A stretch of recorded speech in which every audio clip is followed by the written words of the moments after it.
Marlon, I think it's been like 9 months at this point since you fought, which for you I think is a pretty long time. So how does it feel to be back on a fight week now? Man, I miss it. I can't explain to you guys how happy I am to be here and how hard I work. And I can't wait for Saturday night, you know. I know everything is going to pay off on Saturday night. What was the focus during the time away, and was the time away just part of it, that you needed a little break? Yeah, I think since I moved to United States, I never took a break from fights. And after the loss I took off the fight with Rob Font, I decided to get fixed. You know, I had a problem on my shoulder, and I was carrying for a long time, pain here and there, and I got that fixed. And now let's see, let's get better. You know, let's get better, let's get healthy, and let's focus our last fights. The mistakes we made, let's fix it. Let's put all together, make a blend, get that past Marlon Moraes, and here I am, new blood. You know, I'm healthy and I'm ready to go.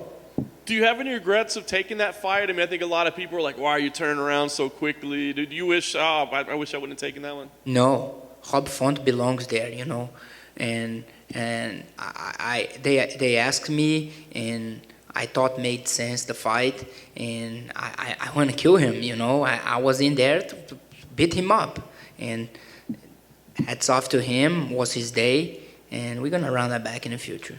I like it.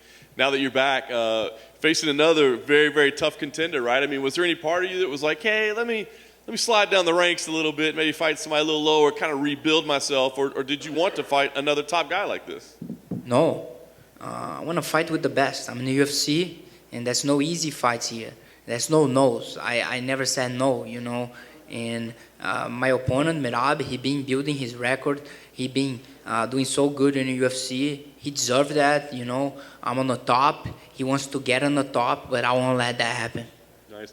Thoughts about fighting in front of a crowd again? I mean, I think of your style as a very entertaining style. Are you excited about actually getting to hear some cheers again? I'm very excited, man. I'm very well prepared for this fight, and I can't wait. I want to bring the fans inside, you know.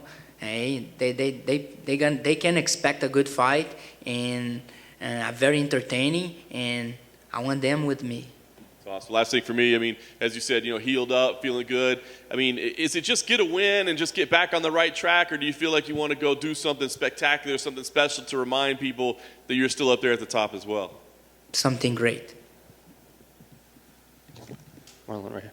We spoke to Merab earlier today, and I asked him to basically break down your grappling compared to his, because you're kind of known as a striker, but you do have a lot of submission wins. So I'll ask you the same question, but change it up. What do you make of Merab's striking that you've seen inside the octagon? He's dangerous, you know. He got those fancy kicks and punches, and it's kind of awkward style, you know. And I have to just keep my eyes wide open, and I'll see everything. I've been seeing everything for the last couple months, and I can't wait to show everyone.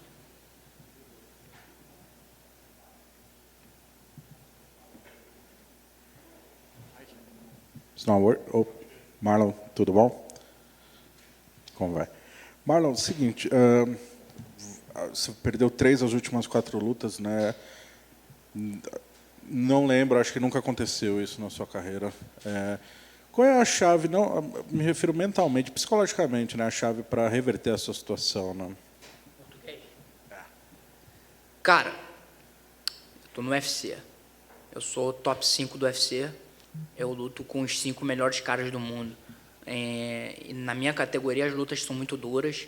Então, a gente sabe, quando a gente entra ali, o meu oponente tem chance de me vencer. Infelizmente, nas minhas últimas 4 lutas, eu só consegui vencer uma, mas eu tenho certeza que eu estou no nível desses caras. E eu ajustei os detalhes aí, eu vi detalhes que eu errei, que eu pequei, e eu pretendo não cometer os mesmos erros e, cara, chegar lá no topo de novo.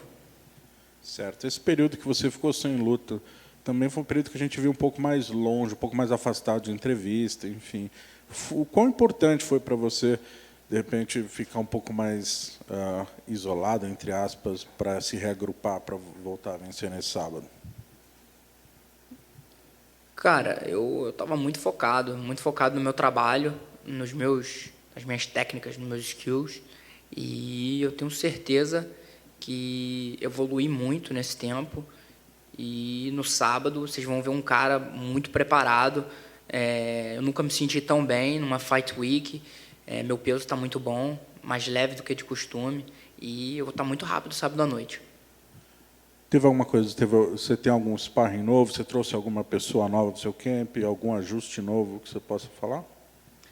Cara, eu treino com caras que todo mundo conhece. Ali na academia American Top Team tem os melhores do mundo, então eu treino com os melhores e já treinei com os melhores e já vi de tudo, e eu acho que não tem nada que eu nunca vi antes. Para finalizar, você puder mandar um recado para os fãs brasileiros que vão ver esse vídeo, o que eles podem esperar do Marlon para este sábado? Galera do Brasil, conto com a torcida de todos, vou com tudo sábado à noite, representar o Brasil, representar minha família, meus amigos, e nós vamos buscar essa vitória, tenho certeza. Apostem. Marlon, just two quick questions for me. It's a pretty big week as well for the UFC International Fight Week, Hall of Fame induction tomorrow night. Does it add to the excitement to be back during such a great week for fight fans? Yeah, man, since 2020, I had a fight about with the champ, in my opinion. Unfortunately, he's not the champ anymore. But I supposed to fight Peter Young, and that never happened. And we all world, all countries, we've all been facing these bad times. And for me, was a bad time. Man, I'm a winner, you know, and I lost my last 2 fights. You all know how you feel when you lose, and I felt that twice. So this all pandemic time, and I've been facing the worst time of my career, you know, and it's kind of hard to get up again, but it's not impossible, and I know I can do it. You know, I train, I prepare myself, and that's how I'm coming. Saturday night, great week, like you said, inductions, Hall of Fame, big fight, Ortega fighting Volkanovski, another one, co-main event, Valentina, she's a beast. Nick Diaz is back, you know, so I'm on the card, and I'm going to do good, man. I'm ready to go out there and perform very well. About the Hall of Fame induction, George St. Pierre, John Jones, Alexander Gustafsson, Kevin Randleman as well. Do some of these guys were kind of role models for you at the beginning of your journey in mixed martial arts? I didn't know who was, and man, you only said great names, great fighters. I watched them all. I remember Kevin Randleman's suplex, you know, GSP dominating the whole world. John Jones, in my opinion, best pound for pound. And the last one, who is the other one? Gustafsson. You know, he wasn't a UFC champion because John Jones, you know, but John Jones is amazing, you know. But Gustafsson deserved, you know. I think all those 4 guys, they are role models, not just for me, but for everyone that step inside the octagon.